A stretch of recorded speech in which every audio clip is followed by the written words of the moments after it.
ഖത്തറിലെ US സൈനിക താവളത്തിനു നേരെ ഇറാന്റെ മിസൈൽ ആക്രമണം. ശക്തമായി തിരിച്ചടിക്കുമെന്ന് ഇറാന് ഖത്തറിന്റെ മുന്നറിയിപ്പ്. എന്നാൽ ലക്ഷ്യം ഖത്തർ അല്ലെന്നാണ് ഇറാന്റെ പ്രതികരണം. ഖത്തറിലെ ഇന്ത്യക്കാർ സുരക്ഷിത കേന്ദ്രങ്ങളിൽ കഴിയണമെന്ന് ഇന്ത്യൻ എംബസി നിർദ്ദേശം നൽകി. പ്രാദേശിക സമയം രാത്രി 7:42 ഖത്തറിലെ അമേരിക്കൻ സൈനിക താവളത്തിന് നേരെ ഇറാന്റെ ആക്രമണം. ദോഹയ്ക്ക് പുറത്തുള്ള മരുഭൂമിയിൽ സ്ഥിതി ചെയ്യുന്ന US-ന്റെ അൽ ഉദൈദ് വ്യോമതാവളത്തിന് നേരെയായിരുന്നു ആക്രമണം. 10ഓളം മിസൈലുകൾ തൊടുത്തെന്നാണ് വിവരം. വിവിധ ഭാഗങ്ങളിൽ സ്ഫോടന ശബ്ദം കേട്ടെന്നും ആകാശത്ത് തീഗോളങ്ങൾ പായുന്നത് കണ്ടെന്നും ദൃക്സാക്ഷികൾ.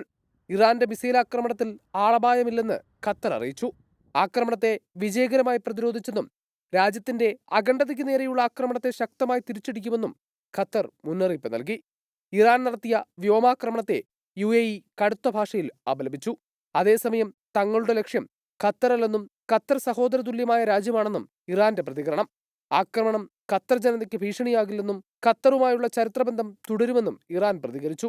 ആക്രമണത്തിന്റെ പശ്ചാത്തലത്തിൽ ഖത്തറിലെ ഇന്ത്യക്കാർ ജാഗ്രത പാലിക്കണമെന്ന് ഇന്ത്യൻ എംബസി മുന്നറിയിപ്പ് നൽകി. താമസ സ്ഥലങ്ങളിൽ നിന്ന് പുറത്തിറങ്ങരുതെന്നും ഖത്തർ നൽകുന്ന സുരക്ഷാ നിർദ്ദേശങ്ങൾ പാലിക്കണമെന്നും ഇന്ത്യ നിർദ്ദേശം നൽകി. വിവരങ്ങൾ സമൂഹമാധ്യമ അക്കൗണ്ടുകൾ വഴി അപ്ഡേറ്റ് ചെയ്യുമെന്നും ഇന്ത്യൻ എംബസി അറിയിച്ചു. അതേസമയം ഇറാന്റെ ആക്രമണത്തിന് പിന്നാലെ അമേരിക്ക ജിബൂട്ടിയിലെ US സൈനിക താവളങ്ങൾക്കുൾപ്പെടെ സുരക്ഷ വർദ്ധിപ്പിച്ചു. കൂടുതൽ സൈനികരെ മേഖലയിലേക്ക് എത്തിക്കാനും ശ്രമമുണ്ട്. News desk 24.